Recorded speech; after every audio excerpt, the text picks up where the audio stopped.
What's up, guys, and welcome back to the podcast. My name is Robbie Cassidy, and on this episode of the podcast I want to talk a small bit about tendinopathies, and I want to talk about a loading approach that can be used to treat tendinopathies. Now, this is more of like a general approach, and it's kind of like a system that you can use to tackle if it's you maybe struggling with an Achilles issue.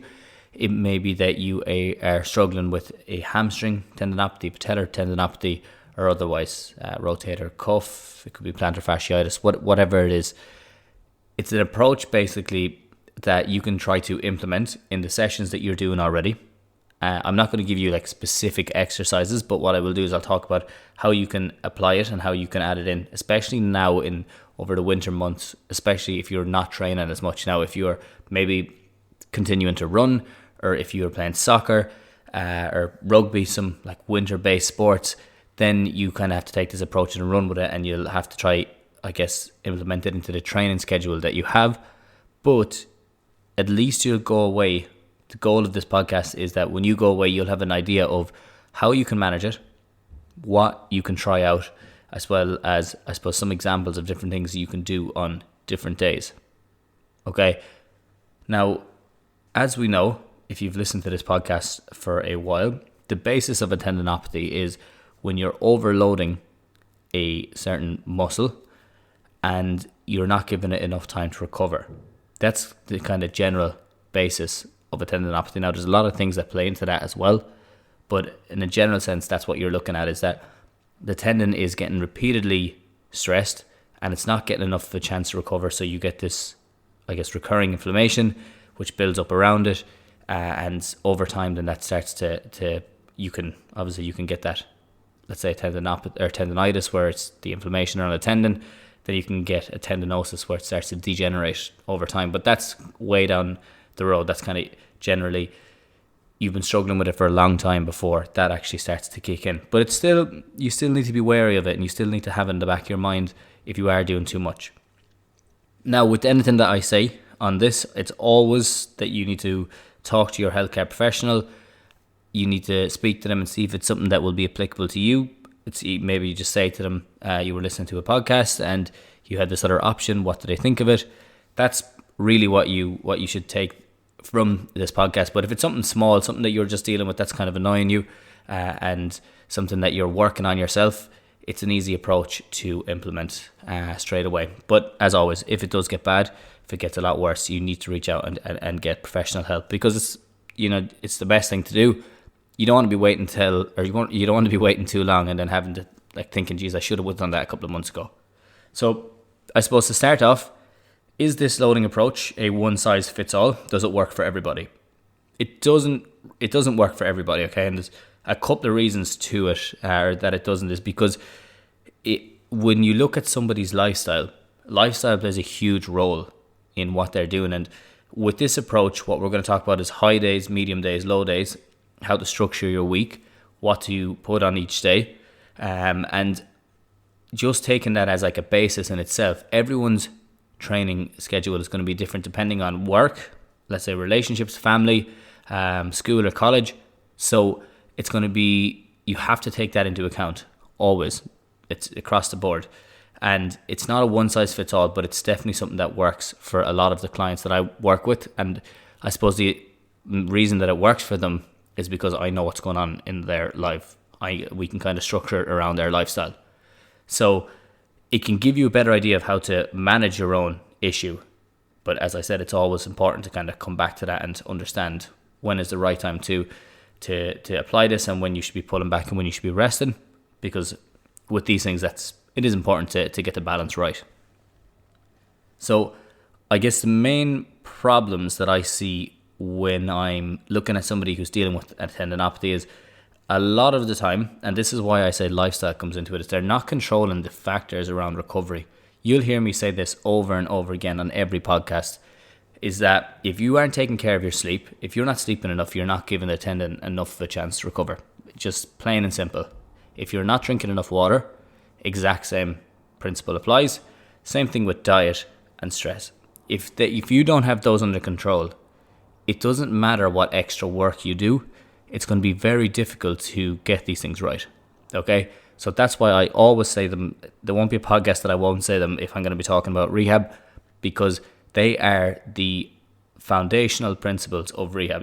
You have to, or the foundational pillars, you have to get those right before you can do anything else. The other thing when you look at a tendinopathy is that people are probably either doing too much, which I think everyone knows that.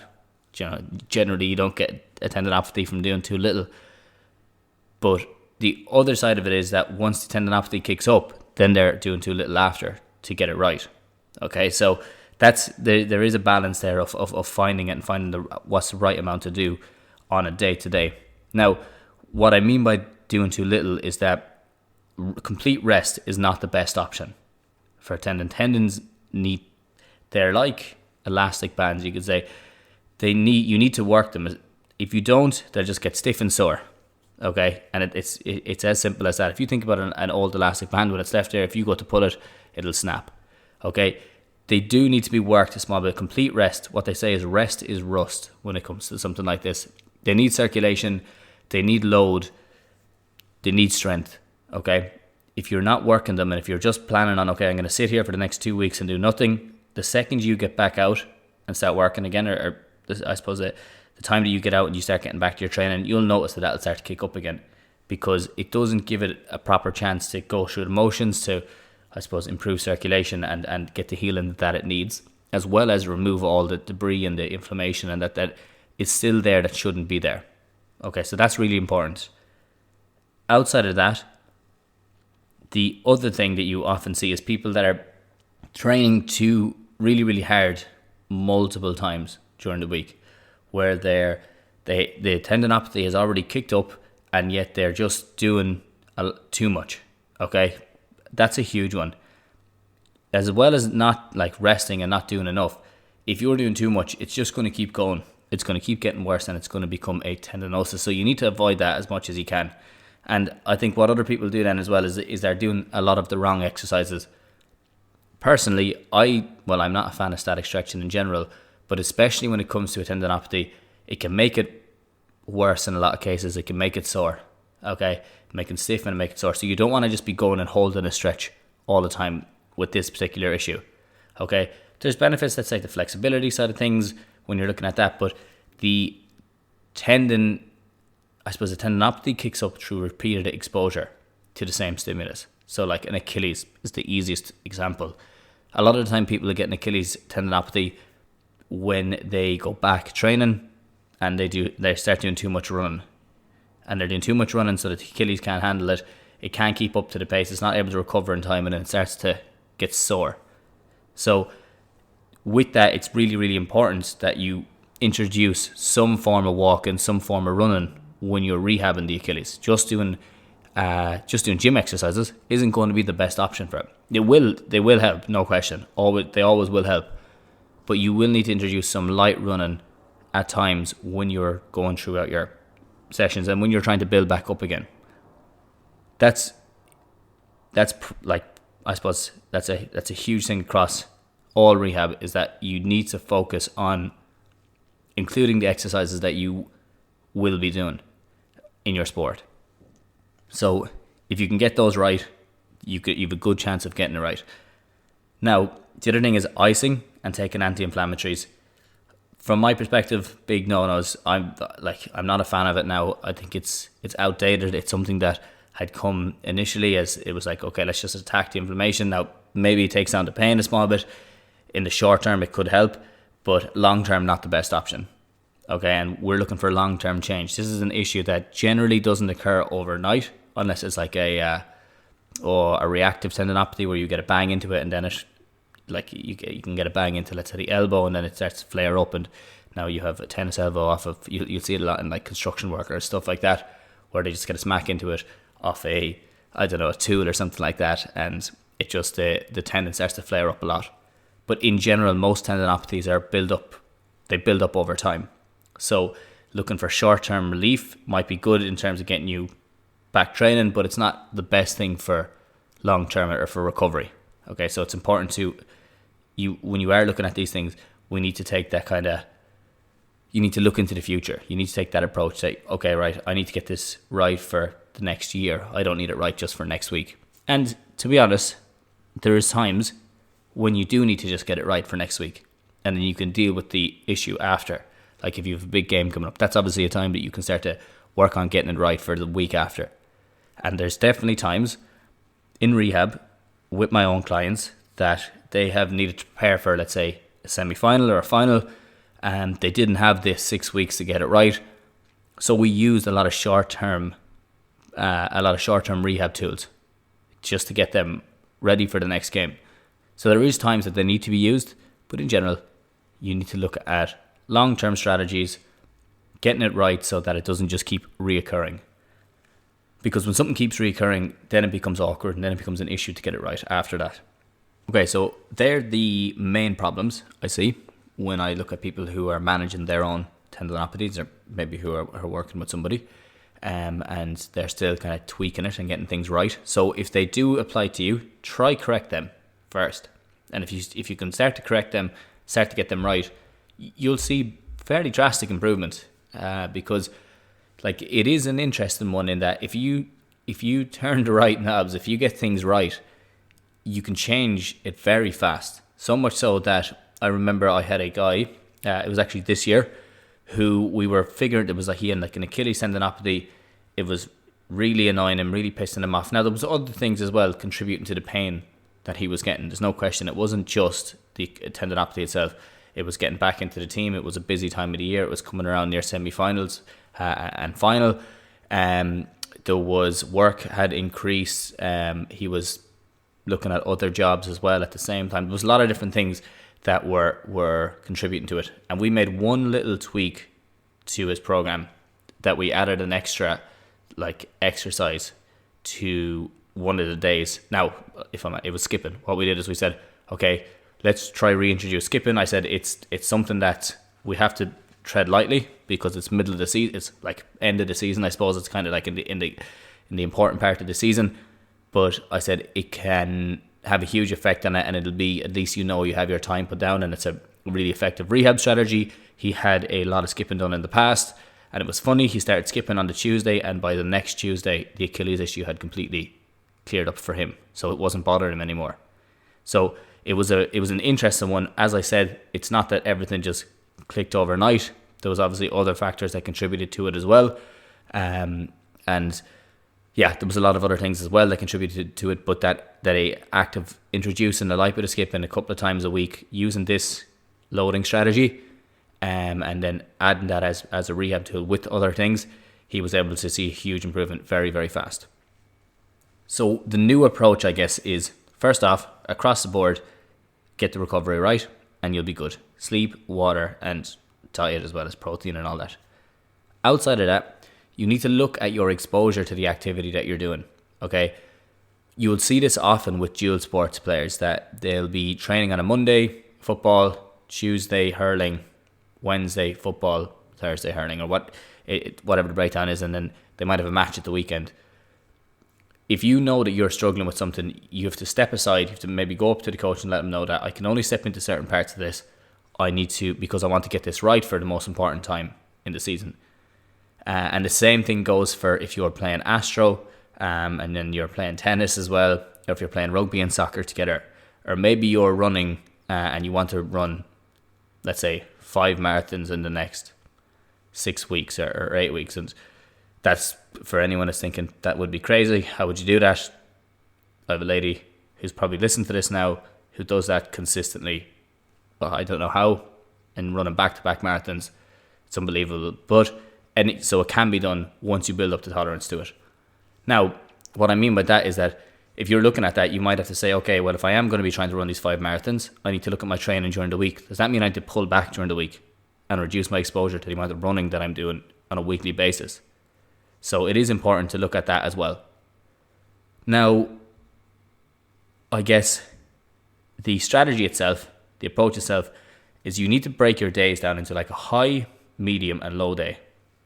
And that's how you break your week down. Okay, so you look at like, for example, a high day might be, it could be a 60-minute session. Time doesn't make a huge difference, but really it's the intensity that makes a big difference. you're probably looking at an 8 out of 10 session RPE, rate of perceived exertion, something that's fairly tough. 10 out of 10 being impossible. It can be training, it could be a match, it could be an intense gym session with a lot of explosive exercises. Generally, you're looking at the explosive side of things because it's the explosive activity that generally has more of an effect, okay, on the tendons. And I'm speaking obviously in general, but that can have a huge effect. If you reduce your amount of exposure to explosive activities, you can tweak it and then you start to improve it again. Like skipping, low level plyometric, still slightly explosive, but it's a low level, so you can kind of build up your exposure to that, and then you can build it up over time as well. That's why we introduced that skipping. So as I said, a high day could be a 60-minute session or longer. Train and match, intense gym session, a lot of explosive activity. A medium session would be something that's a bit lighter, mediocre. You're probably looking at just a normal gym session, looking at a cycle, a hike, maybe uphill walking. It could be something like, see, it's hard to say because it depends. When I'm giving you options here, when I'm looking at this, I'm kind of looking at lower body. Well, I know people can get tennis elbow and golfer's elbow and stuff like that, so that changes when you're looking at that. You could probably be including things like swimming in there a bit more, maybe a bit of golf. Let's use that as a medium. If you're going out for 18 holes, it's a nice bit of walking, bit of swinging, not exactly the most strenuous, but still takes it out of you. And then a low day is something like a light swim, a walk in the park. They're kind of the main ones. You don't want to be doing a whole lot more on a low day. It could be just you're just kicking ball against the wall. Simple things like that. Not a massive amount. 15, 20-minute sessions, 20 or even longer depending on the intensity. But the intensity is like a 3 or 4 out of 10, like low intensity, and even lower than that at times. So you need to look at your days like that. Now, if you can structure your days so that you have, let's say, a high day, and then you follow that up with a medium and then a low, okay? Or you can go high and low, or you can go 2 highs in a row and then a low day, all right? But usually follow it up with 2 low days. What you're trying to do is you're trying to block your week so that the times that are going to have the most, or put the most stress on the tendon, are usually followed by a day that give it you could nearly call it like an active recovery day. Because as we said before, rest is rust. You don't want to just sit up completely the next day. Getting out, going for a light walk is a great way of clearing out that. It's a great way of giving it a chance to recover while still moving. Okay, so if you structure your days, like let's look at your week in season, and you have a training session on a Tuesday night, that's obviously going to be a very high day. I just pulled the earphones out of my ear. That's obviously going to be a very high day on the Tuesday. So I would usually follow that up on a Wednesday. You might, let's say you're going to be training on the Thursday again. I would probably go on Wednesday as a low day there. Wednesday is a low day. Thursday is going to be another high day. You can't manage that because you have to train with the team. So then Friday is probably going to have to be a low day. So it's going to be, it's difficult to try manage that one in season because there's certain sessions that you have to do.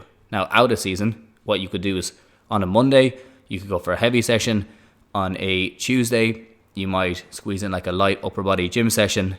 And then on a Wednesday, you judge it and see how you're feeling. You might go for a lower body gym session, or you might use it as a low day where you go for a walk. Then you can go high day again on your Thursday, and then see how the body's feeling. Friday, Saturday, Sunday, depending on when games are coming up, so like that. Usually with a game, if there's a game, I usually try to schedule 2 low days in advance, like before a game. So at least then you have a bit of time, and then after a game, you might look at maybe a low day or a medium day, depending on what your week is looking like after that.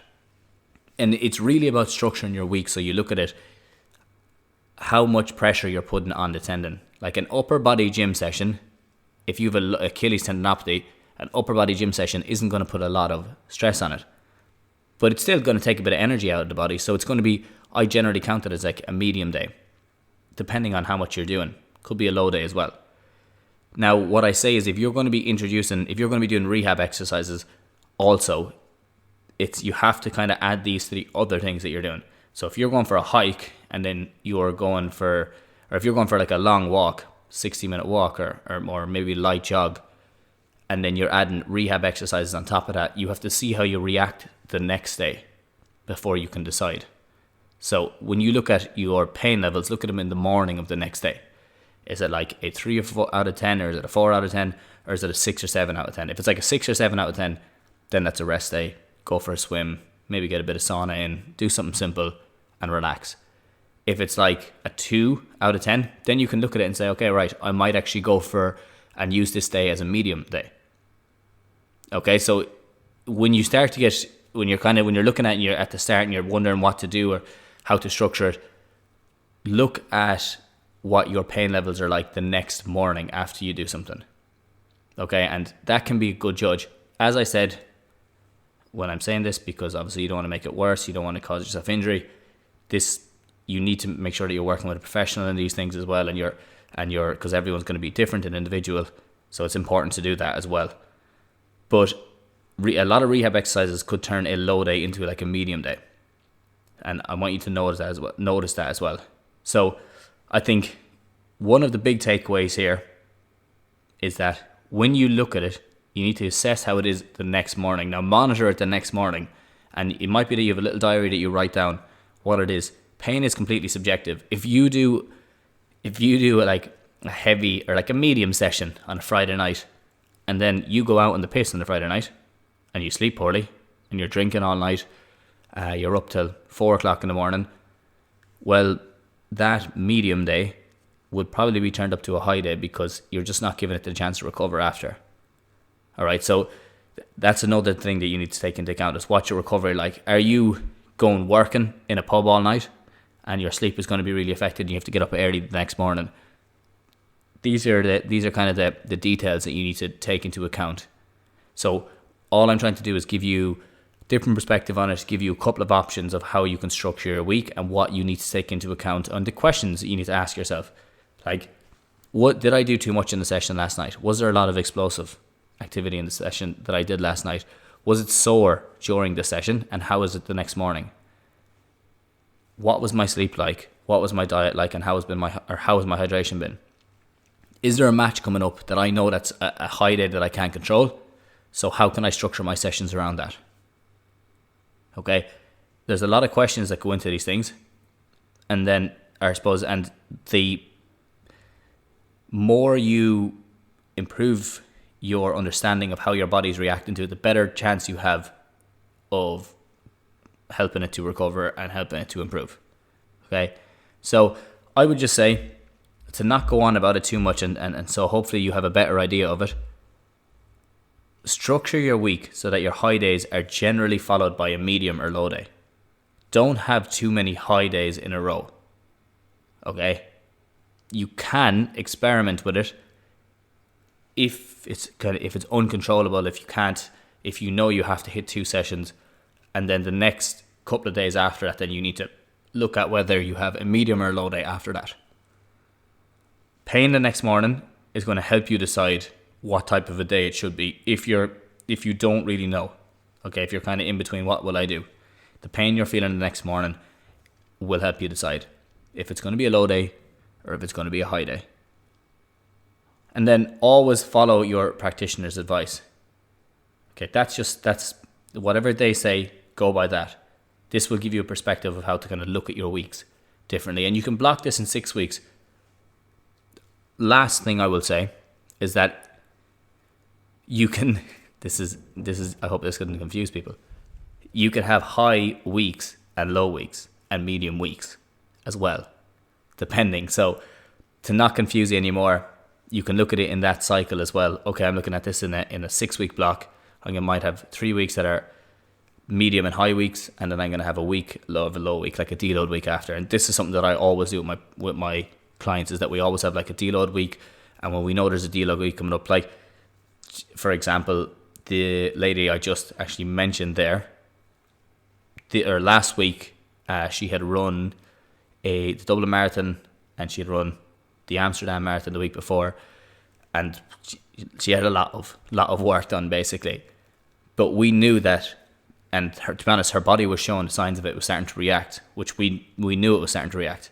So what we said is we knew there was a deload week coming up, and we were going to extend the deload week a small bit more. So what we did instead is we said, instead of just having a low week after the Dublin Marathon, let's try push on a small bit, find a new limit, and then we'll pull back and deload. So you can give it a chance to get, I guess, more adaptation.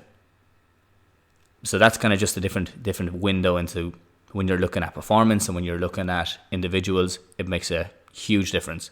But when you're looking at something like this, I want you to take it, I want you to run with it, I want you to try it out, I want you to talk to your practitioner, I want you to talk to your mates, your teammates, how people who've been through it and who have been through some similar situations, ask them how it worked for them, and just contact me on Instagram and ask me on that as well. I haven't been very active on Instagram recently. I will be more soon, but you can still contact me. I still check it. I check messages and stuff like that all the time. I'm mostly focusing on the podcast now and building other things as well outside it, as well as I just moved away last week. Well, last week. So it will be 2 weeks actually when this podcast comes out. But anyway, that's all from me. Hopefully, guys and girls, that gives you a better idea of what to do in these situations. Hopefully now you have a better understanding of how to approach it. Also, if you're looking to return to running, I'm going to add a return to running program at the bottom of this. So if you just go into the information on the podcast, check it out, that you just click the link, pop in your email, and it'll get sent over to you. It's a return to running program, very simple, and it just helps you. It can help as well with these lower limb tendinopathies, because it helps you kind of reintegrate if you don't know what type of running to do. So check that out. I would also love if you could follow me on YouTube and TikTok and Instagram if you don't already.